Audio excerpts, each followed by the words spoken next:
Okay, I think we'll get going. Hello and welcome everyone to this month's ECA National Call.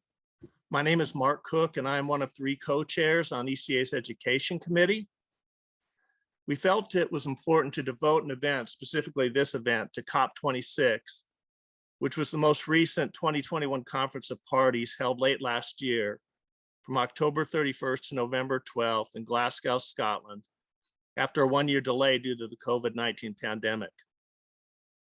COP26 is the latest in a series of annual global climate negotiations under the umbrella of the United Nations Framework Convention on Climate Change.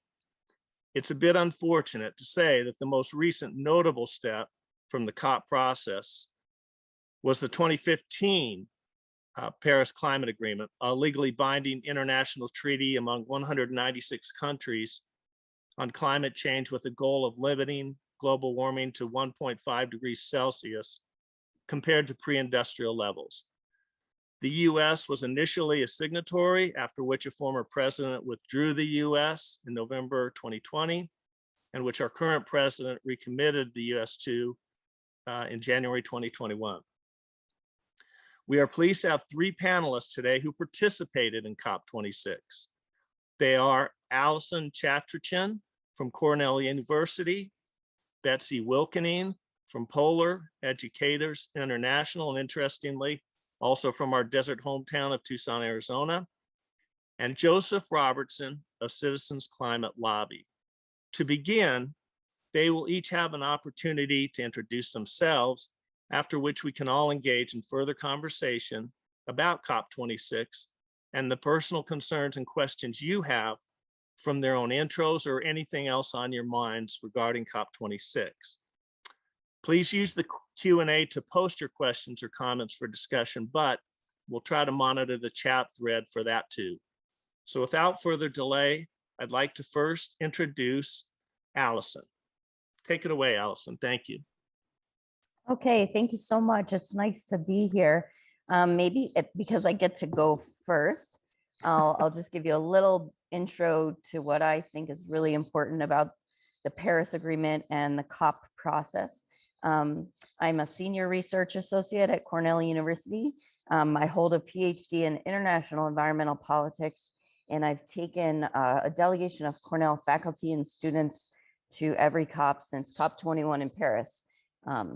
So I think you may all realize that the Paris Agreement was it was adopted in 2015 at COP21. So after 21 years of negotiations and following a framework convention on climate change, and then we had a Kyoto Protocol that put that framing convention into something concrete.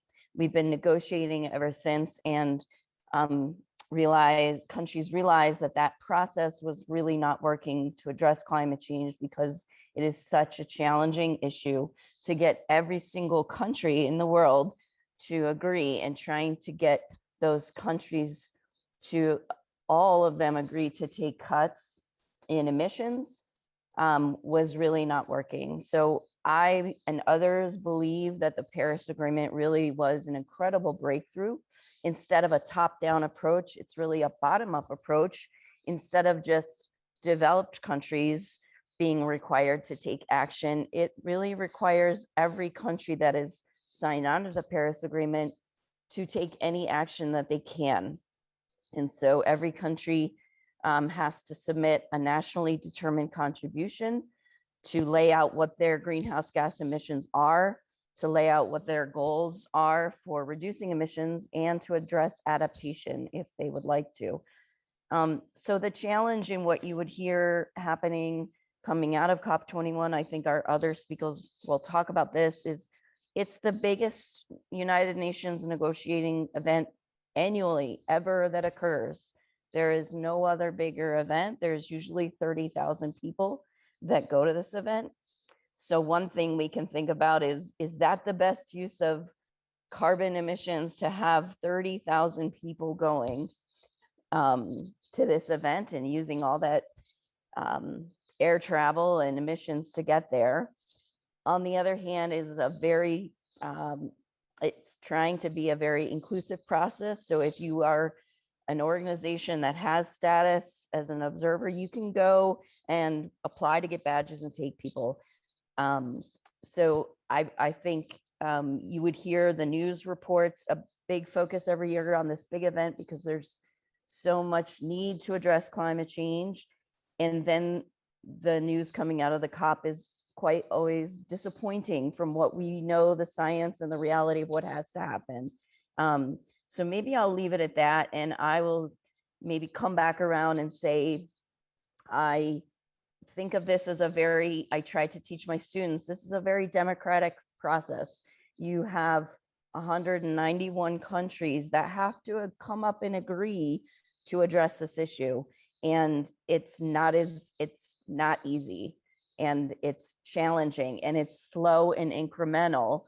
And what we as people and citizens in a democratic process, we have to be the ones to push our government and every government around the world that has signed on to this to go faster and to make more cuts and to do what they have said they are doing. But it's not going to happen unless NGOs and people around the world will force their governments to live up to their nationally determined contributions.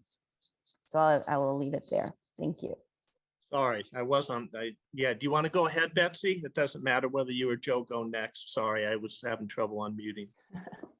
No problem. So I attended COP26 for the first time. I was a new person to COP26. I went with Climate Generation, an education outreach organization out of Minneapolis, Minnesota. And I came in as an educator, so that was my background. Worked a lot with youth and with teachers over the last 16, 20 years on community resilience kind of work. And so COP was a new experience for me. It was also interesting in the fact that it was during the time of COVID. So I was only there the first week of COP, and you learned how to just go and stand in another queue all the time. And then, once you figured out the schedule, you got to realize, oh, they're not letting me in there. I'm just supposed to watch it online. So a big issue that came out around this COP was about the voices that weren't there and the voices that weren't heard because of, this vaccine apartheid. A lot of voices from the global South couldn't attend. And then even when you were there, there was a lot of things that they wouldn't let you into because of so-called COVID situation. But other than that, it was very eye-opening. It was, one thing that I left with that I never thought I would leave with was a sense of love. And it was from all the people that were there. They were there working hard, working tirelessly because they had a love of the planet, a love of ecosystems, and above all, love of people. And it really is an urgent situation, and that really shone through from the youth all the way to the grandmas that were out there marching with us in the climate march of the 100,000 people. So I will go ahead and leave it at that for now. I guess I'll go ahead. Thank you, Mark. Thank you, Allison and Betsy. These are great, I think, stories about what it's like to be at the COP. Just some background, I'm Executive Director of Citizens Climate International, sister organization of Citizens Climate Lobby, Citizens Climate Education, and we have our own delegation that we bring every year to the COP. And so that gives us a little bit more freedom. We can plan well in advance. We know at least some of us are going to be there. We know certain things we're going to be working on. And the reason I highlight that is because, I think as Betsy was saying, when you first get to this environment, it's incredibly complicated. It's actually 5 COPs, not 1 COP, that take place at the same time. So 5 processes where all of these countries have to reach consensus. there's a tremendous amount of work that has to happen in, under all of these different agendas. And even in a normal time when you can get into the room, it's very hard to get your footing in 1 or 2 weeks. Some senior diplomats take years to fully get their footing and their confidence before they can really start to own the process. So we very deliberately try to prepare our team for those shifting sands. Meetings are going to get canceled and moved, and things you wanted to attend will happen simultaneously when that wasn't the plan. You'll see that in the negotiating process, sometimes a huge amount of energy goes into just trying to make a couple of words less significant than they would have otherwise been. That happened at the end of the COP26. And sometimes that's more bark than bite. Sometimes it's not the end of the world, but it's what everybody wants to focus on. I say all of that just to say, there's a kind of glass half full, glass half empty story about the COP26, and I think that's fair. It is both. But, that can be about your perspective. Both things are true. We don't have enough action happening around the world. We haven't deployed enough investment to get everything moving on time, not yet. But the COP26 saw some major breakthroughs.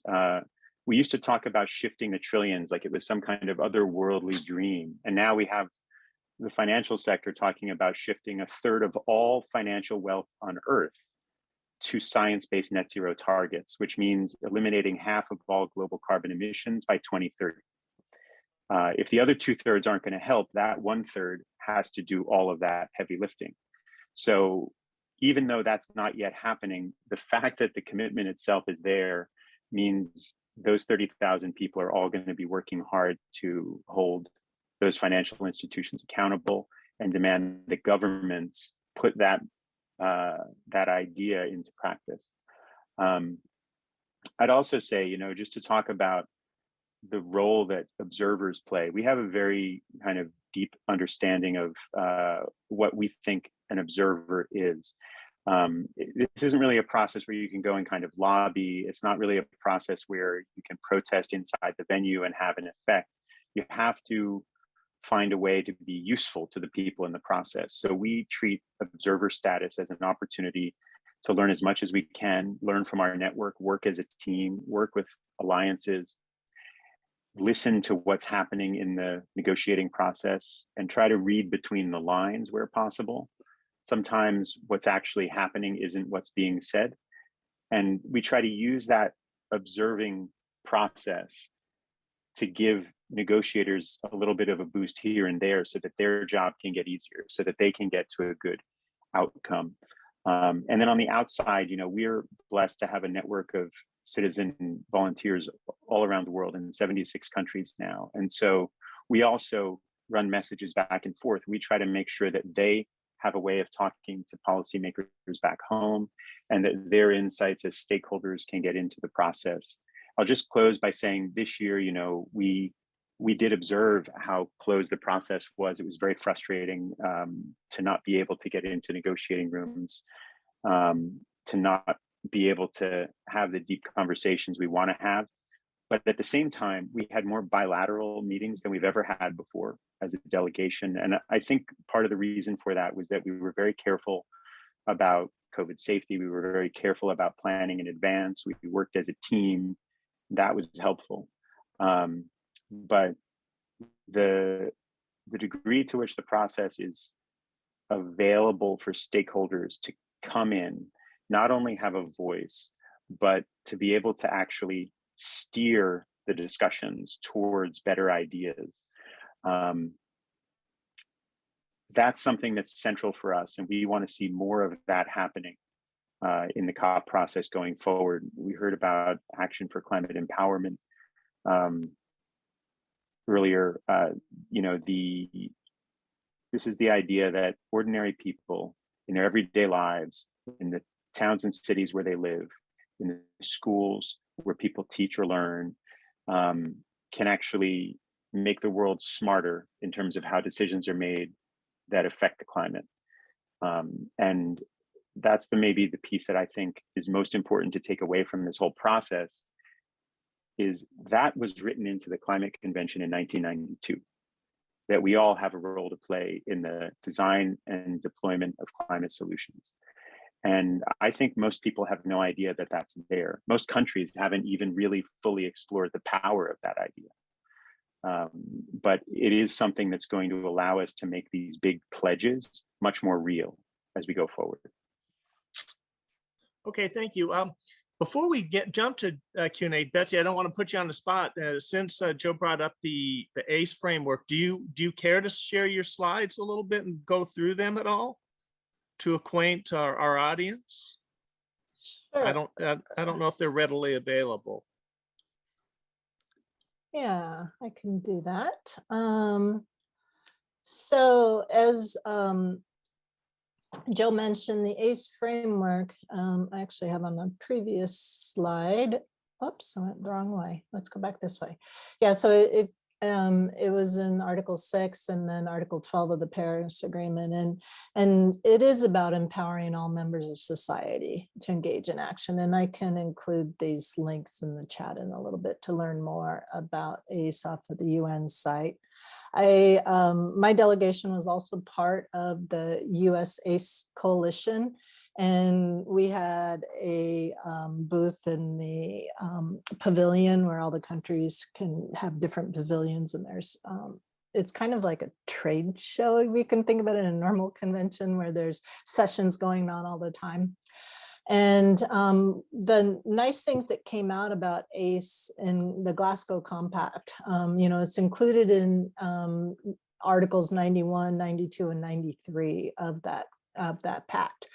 And it really emphasizes human rights, gender equality, empowerment of women, youth participation. The youth that I met and that were part of everything that was going on were just amazing.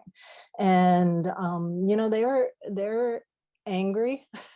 They didn't want to do this work for half of their life. They're in their 20s and they've been doing this for a while and they're already exhausted and they just keep working hard. So they were in there, and I was in on a lot of youth sessions. And then also the indigenous people's participation is another big part of it.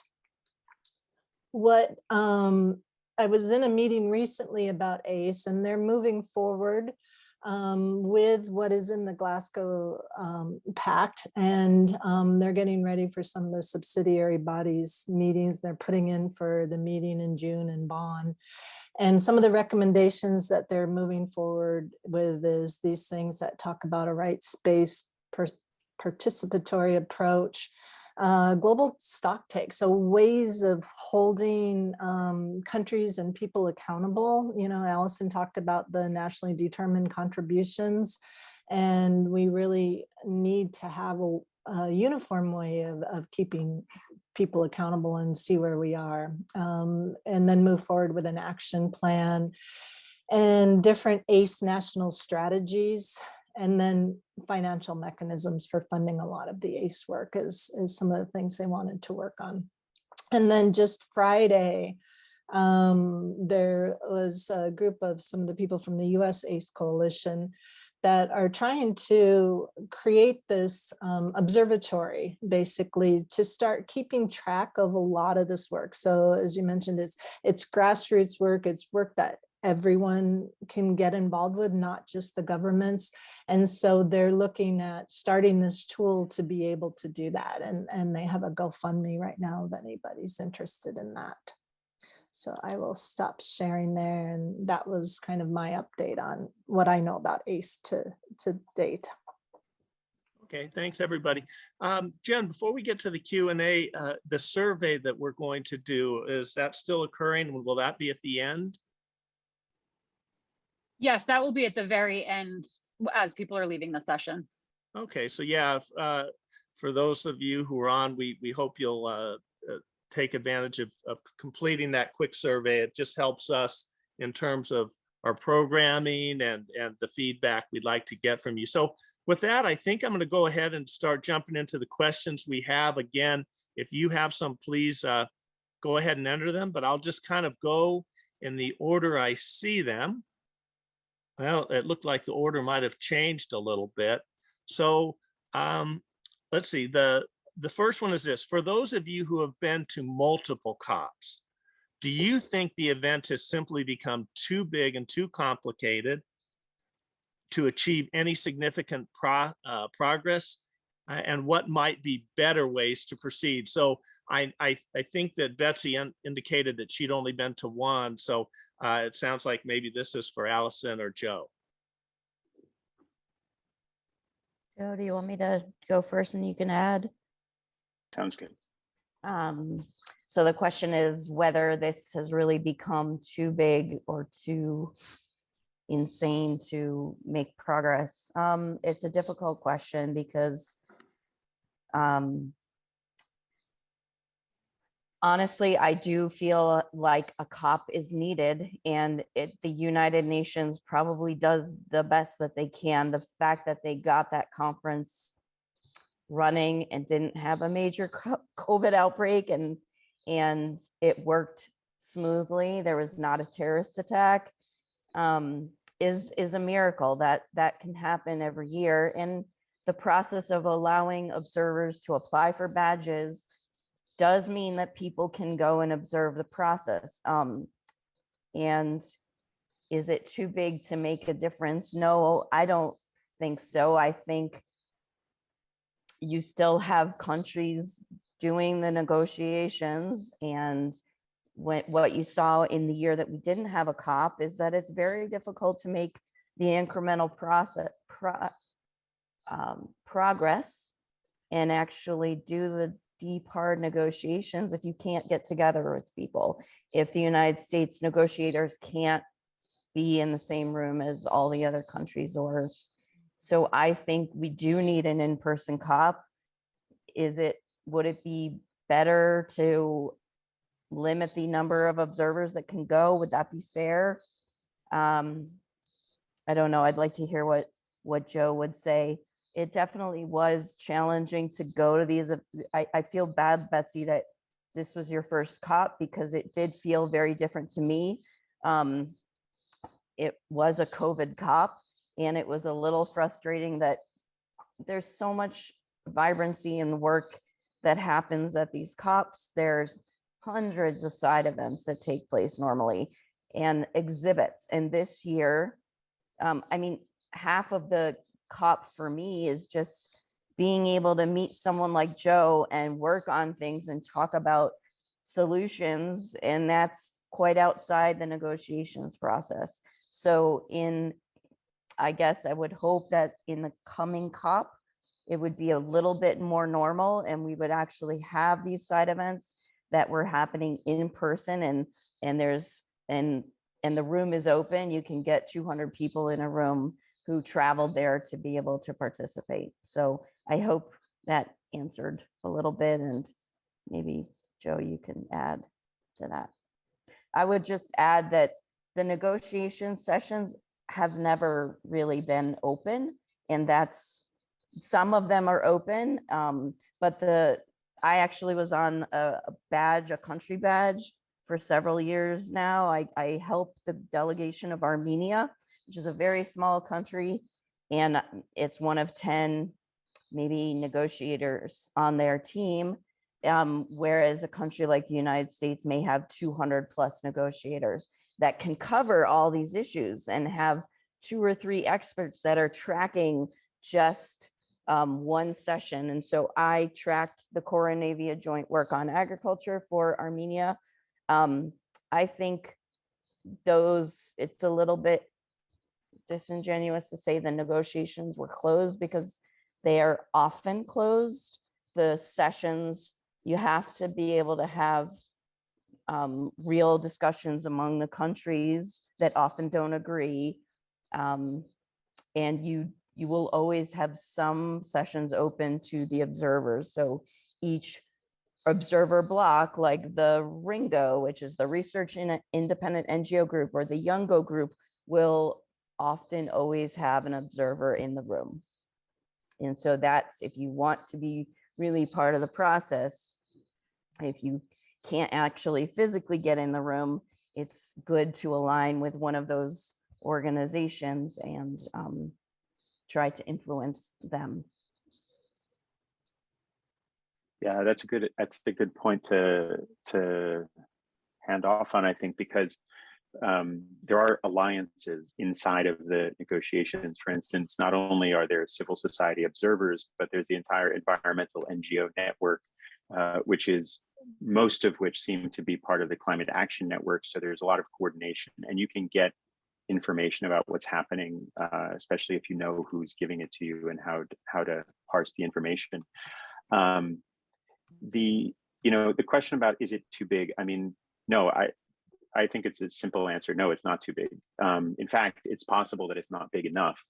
I know that might sound crazy, but there are 5 processes that take between 1 and 2 weeks where 196 countries have to reach consensus, plus the European Union. All of the parties have to reach consensus. And each of those processes has an agenda that's 10 to 20 items long with sometimes multiple sub-items. And each of those items and sub-items has anywhere from 2 to 10 meetings that have to happen during those 2 weeks. And all of that work is supposed to revise text, write international law, and ultimately lead to legal decisions that the whole world makes together. And the benefit of having that happen is that we essentially have this annual spontaneous Congress that comes together. You know, I say spontaneous because it's sort of like a pop-up. It takes place in different countries around the world, but that Congress is made up of all of these people, all of these experts and activists and diplomats and incredibly intelligent and well-intentioned people who are there for the right reasons. It's easy to become cynical about political and diplomatic processes when they don't create the real world impact that you want to see as quickly as you hope to see it. But the reality is that an incredible body of international law is being created in a process where everyone gets to have some role. Some countries were not able to physically attend this COP because of COVID, and it wasn't because they were restricted, it was because they didn't want to bring it back. That was the main problem. There were some cost issues too. But the process is complex because it has to be. We are not good at being stewards of planetary systems, and we're discovering how we might go about doing that. And I think, as Allison was saying, unless these people are able to be physically together and not only communicate as we're doing now through a screen, but to be able to rub elbows and chat and, you know, share their doubts and concerns and learn from each other, we can't make progress as fast. The other point I would make about how big and complex it is there are only, negotiations tend to happen in 3-hour windows. There are other lengths of meetings, but there's generally a 3-hour window around midday, late morning, midday, and an afternoon, evening 3-hour window. And so there are only so many hours that you can even do this work. By the time the mid-year negotiations happen in June of this year, there will already be people saying, we're not going to have time to finish the next paragraph by the end of the COP, right? That the complexity is real. And so I think we need a process that is complex enough to meet the moment. Okay, thank you. All right, so I'll go to our next question. I'm doing these in the order I see them. I'm trying to go by time, but I might miss some of this. But anyway, this next question is, President Biden's environmental initiatives could become compromised politically. What resources are available to local grassroots climate activists to craft municipal, regional versions of the Green New Deal? And in parentheses, I belong to a municipal coalition of labor, community, and climate activists in Massachusetts. Thank you. Anybody, anybody who wants to try to tackle that is fine. It's open. How about I just jump real quick and then maybe Betsy or Joe. The really amazing thing that I love to teach about in my class is that we see climate action becoming so much more multi-level and what Eleanor Ostrom called polycentric. We see action in cities, in regions, by businesses, and that's what has to happen. So if President Biden's climate commitments are going to be challenged, then what we need to do is to make sure, if you live in Massachusetts, that you are electing congressional leaders in Massachusetts who will push for stronger climate action, including at your state level. And in New York State, we have an amazing state program called the New York State Climate Smart Communities Program. I wish this were replicated in all 50 states, because it's a voluntary program, but it's helping municipalities in every municipality in New York State can become a climate smart community to reduce their emissions and work on adaptation. Betsy, did you want to add? Yeah, I think, also thinking of it, like one of the things that kept coming out, especially in the education field, is that, really transforming education to understand that everything you learn should be related to climate somehow, or everything you think about when you're thinking about a job of the future, how does it help the climate, how does it help our world, so a lot of it is just thinking about it in different ways. And then also, as Allison said, is local things, and then scaling those up. And I think that was part of the impetus for that 8th observatory, is to understand what's happening a lot at all these smaller levels and ways that you can, scale those things up or put them into other areas. I worked a lot with the NOAA's Community Resilience Grant, and creating a community of practice and then starting to replicate some of those things around the country, but doing it locally first and realizing that, oh yeah, we could also do this in this area and this area and so on. Anybody else on that question? I would second everything that's been said. And I would say that from inside the COP, there's an interesting perspective that you might want to hear, which is in 2017, when the COP took place in Germany. It was hosted by Fiji, but it took place in Germany. That was the first year that the US had President Trump, and therefore didn't have a fully functioning delegation, they had a delegation, but didn't have the kind of high-level leadership that you would expect, didn't have a pavilion where they could bring people together around climate action issues. And so the We Are Still In movement created a kind of giant inflatable igloo, a sort of third space between the UN space and the civil society green zone, which is a separate venue. And what I experienced in that space, and there were local politicians that weren't just Democrats, they were Republicans coming to talk about the regional greenhouse gas initiative in the Northeast.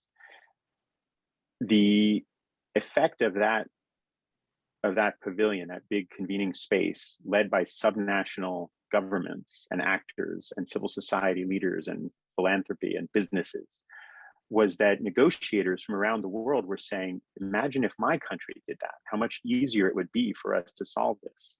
And so what this multi-level polyfocal approach was actually something that the world was just waking up to.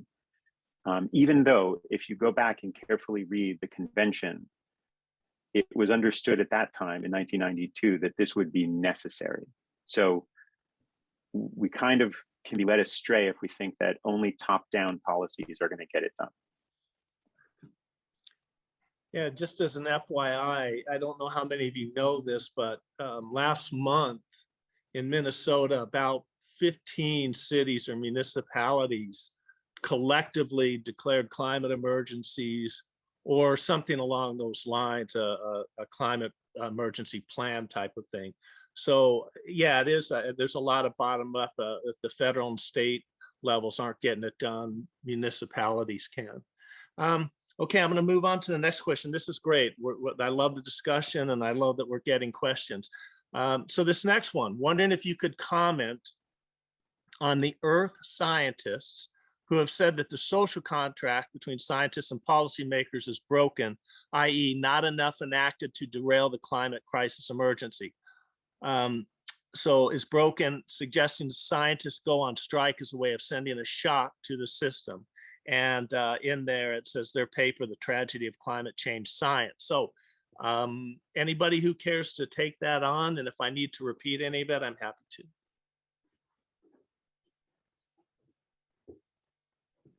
I can jump in and say something. I don't think scientists should go on strike. I think we need them. But I think the point is well taken. There is, I mean, the social contract as such is a bit frayed. You know, I think there was a time when everyone understood the golden rule is meant to be universal. And it seems like in recent years, that idea seems to be, you know, selective for some people. And that is part of a dynamic that has corrupted our way of interacting with evidence in many places around the world. But I would also say that I think it's always been the case that politics and science don't always work well together. I think it's a natural inclination that those who have power like to think of science as either useful to them or not. So that's a natural inclination, which can lead us to very bad places, and it has in the past.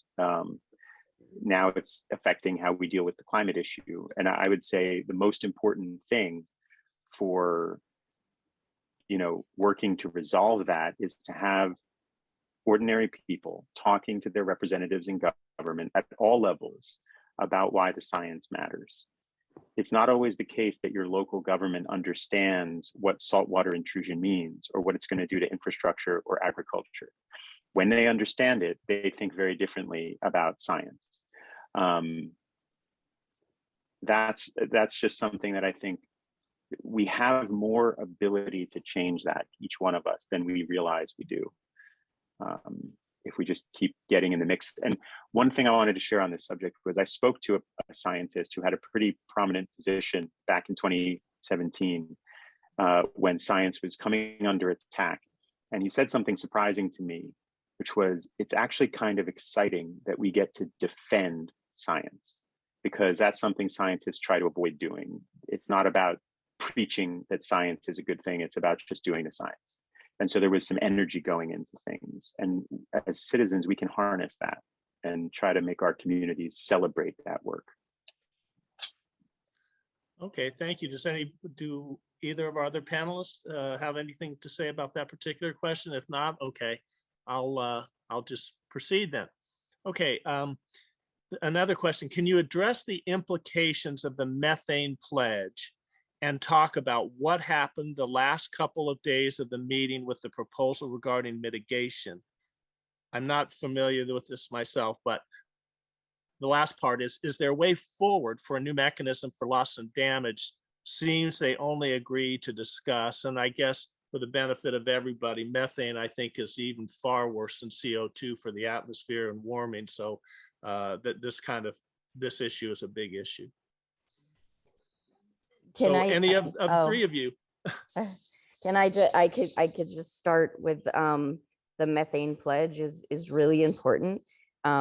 It's important to note, though, that methane, while it's very, very strong greenhouse gas, it is not as long lived. And so you can have an argument, and we have arguments among our Cornell scientists about what is the most important chemical to address. And some of our scientists at Cornell, Bob Howarth, would say we need to address methane now because it's so potent. On the other hand, if we take away resources or reduce the focus on carbon dioxide, that's a real problem. We can't do that because carbon dioxide can stay in the atmosphere for hundreds to thousands of years. And that is the chemical that is so abundant, and it will be causing change far out into the future. So we need to do both. We need to address methane. I think some of the discussion around a tipping point, my colleague Natalie Mahowald was an co-author on the 1.5 IPCC report. She's at Cornell, and I teach with her. A tipping point is really not a technical scientific term. It's more of a policy term. And so I think it's excellent that we got so many countries to agree to the methane pledge. But we can't take the focus off carbon dioxide. I'm not sure, Lavona, if you want to clarify what you mean by mitigation, what happened at the last few days with the proposal re-mitigation, if that'd be great. And then is there a way forward for a new mechanism on loss and damage? That is such, Joe, I don't know if you want to talk about loss and damage. Even the United States delegation or the United States Biden administration position is that we can talk about loss and damage, but the United States position would be, we would never want to be having a really strong position on loss and damages where US companies or the United States would have to pay for the damage, or agree to make payments for the damages caused, because the amounts would be so astronomical. And so I am not sure that I think they will continue to do what's politically feasible and continue to talk about loss and damages, but I'm not sure that I expect to see a major breakthrough where there's going to be suddenly an agreement of all the countries to make payments to small island states. I just don't know that that will happen. Okay, anybody else on that matter? I also want to make sure we leave. Oh, go ahead. I'm sorry. Thank you. No, I was just going to say quickly, there is a way forward in the sense that there's the Santiago Network and the now the Glasgow Dialogue that are both focused on loss and damage, on trying to define what that means and define how it might be compensated. The tension tends to be less about, I think, whether it should be compensated and more about how it should be compensated and whether those compensations can be conditioned. So the countries that have historically polluted tend to want to see anything that would constitute loss and damage payments to be also adaptation investment or mitigation investment or resilience building or sustainable development finance. And countries that are suffering loss and damage would rather see that compensation come independent of those things or additionally. And I would say that I think we are moving into a world where we can start to talk about, the climate is creating a need for an emergency response mechanism of some kind. When a major storm hits the United States, we expect FEMA to come in and help. And I think there is increasing interest in what it would look like if there were a way for something like that to happen that was more coordinated, better funded. That's not quite the same as the loss and damage conversation, but it's definitely related to it. Okay, thanks. Yeah, there's a question here that's a bit of a look. I don't know. It's just hard to imagine. It's projecting out, I guess. And if it's asked if the proposed changes, it's moving on me a little bit. So sorry about that. Yeah, for some reason it kind of. I think it was if the proposed proposals. I think I just answered it in Oh, did chat. you? Oh, yeah, okay. Thanks, Betsy. Basically, I just put in a link to the climate action tracker because they have some really good graphics about where we are with NDCs, where we still need to do, and I like to call it mind the gap, like you hear in the UK, because there's still a very large gap and what we need to get there. So I would suggest, if you really want to know, go to that website a lot because they keep updating things too out there, and it helps. And maybe one of the other panelists wants to add to that. Okay, Betsy, yeah, but also real quickly, it says any possible scientific capture of Arctic methane releases. I don't know if you're able to address that, or Allison or Joe. No. Oh, I can just say that I think from my colleague's perspective who worked on the 1.5 degree report, have any of you seen the En-ROADS, also the En-ROADS simulator? If I did that simulation with my class and with a Cornell climate stewards training that we offer for new volunteers. Even if you put in place all of the reductions, it's very, very difficult to get to 1.5. And so what many scientists are saying is we are going to need carbon capture and storage. And so that's not specifically saying methane emissions in the Arctic, but there are some companies now investing in these huge carbon capture and storage facilities that are extremely expensive.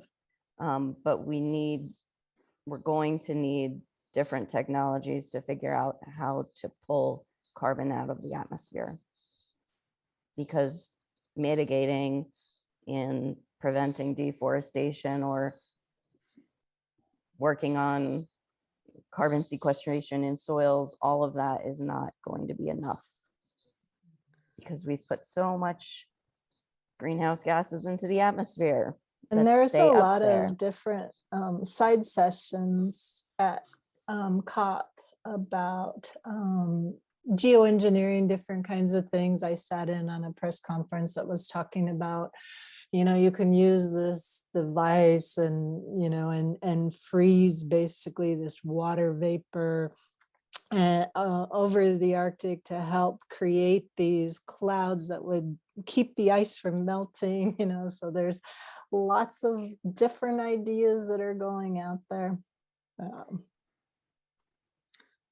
Okay. I wanted to ask you a question myself, Mark. Is that possible? I just Sure, wanted of to follow up course. with Allison on, carbon capture. If you think of it from the long-term perspective, it's a little bit absurd that we would spend tons and tons of money on an industry that's only necessary because we didn't do more sooner. But then, of course, people can make money from that. And so the difference between some of the natural carbon sinks and the carbon capture is that from that perspective, people find it investable. But agriculture is a natural carbon sink that is a mainstream everyday industry. Allison, what can you tell people about the role of agriculture in the COP and where that might be going? Oh, I agree. I think I would say that we need to do all of that. I think we need to be paying farmers to protect their land and to use cover crops and to do no-till, so they're not churning up the soil, so they are sequestering carbon. And there was an insanely bad, in my opinion, very bad New York Times opinion video that just came out on big agriculture, and that's the biggest problem with climate change. Really unfortunate, because it basically made the view that all farmers are big agriculture and they're not doing anything to protect the soil, and now they want to be paid to sequester carbon. Well, I think we should be paying farmers to sequester carbon. They are actually doing a lot of this work and they're not getting paid to do it. So I guess, Joe, I agree with you. We should be paying to protect forests. We should be paying farmers to sequester carbon. We should be thinking about blue carbon, all of these natural solutions. And we're probably going to have carbon capture and storage when it becomes less expensive in the future. One of Anybody the else? links I put in the chat was for drawdown.org. And it has, they've gone through and looked at a lot of the climate solutions and they've costed them out. And they talk a lot about agriculture in there and permaculture and that kind of thing, looking at the soils, looking at different ways of producing food and how we do that. If people want to get involved in looking at agriculture is becoming more important in the UN in the COP negotiations through the coordinated joint work on agriculture. And that's something you could look up and see what's happening. It's pretty interesting because many African and developing countries, they want to focus on adaptation in agriculture, not so much mitigation. They want to be paid for adaptation. The Biden administration has some really impressive amounts of money going into climate smart farming, climate smart agriculture projects, and that is really important. So if you're interested or want to work on climate change in agriculture, you could reach out to me. Okay, thanks. Yeah, we're down to about the last 7 minutes, and what a few people wanted to do is just allow the three of you to close out, talk in a minute or two about what you hope to see for COP27. You know, that hopefully it'll make it better than 26, other than COVID. But yeah, any of your thoughts on that? And then we're due to finish up in around 6 minutes or so. Any, Betsy or Joe or Allison, any of you want to go first regarding COP27? Why don't you guys go first, and I'll just say, you know, I think the more we can get climate solutions, including mainstream climate finance, down to the community level, to where it has roots in everyday life, that's going to be a really important step forward. And COP27 could help deliver that, with work on adaptation, work on agriculture, local green economy development in Africa. These are all things that we should see something about. I'd also like to see Article 6.8 of the Paris Agreement, which is about non-market approaches to cooperative decarbonization. So not emissions trading, but other stuff.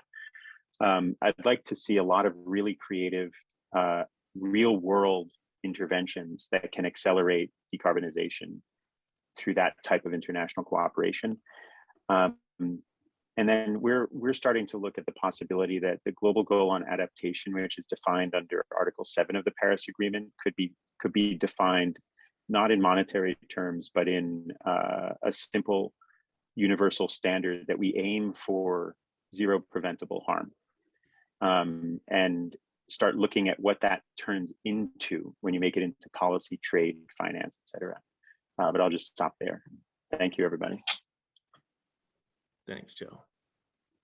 So from someone that's not super into policy, things that I would like to see in COP27 from what I saw in COP26 was really what I was hearing more is having more representation. So, you know, youth was strong, they were there, but they weren't at the negotiating tables, you know, so, you know, ways to really have them more in the process of helping with the solutions.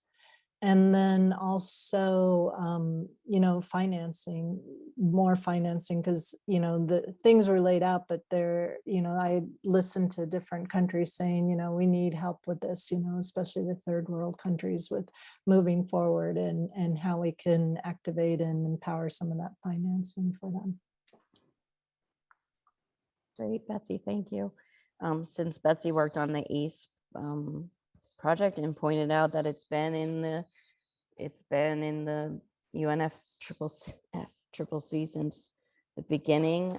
I would like to see some actual funding go towards education and real focus on making sure that every country has a real climate education program and funding that goes towards it.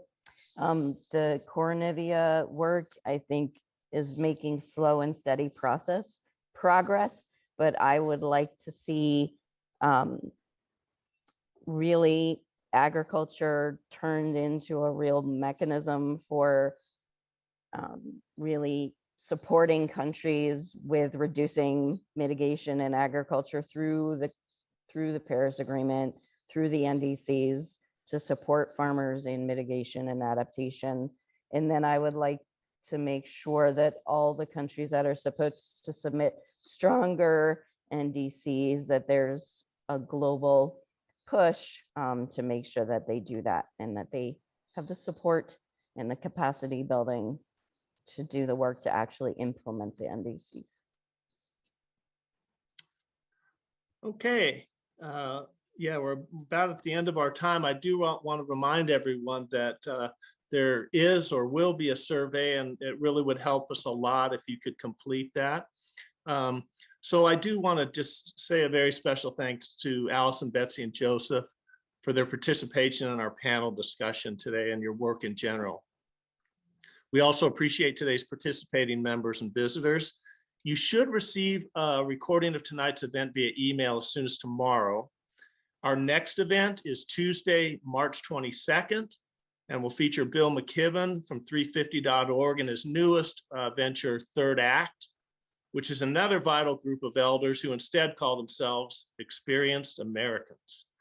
No matter what, we're in this together, however we refer to ourselves. This concludes tonight's event. Thanks again, and good night.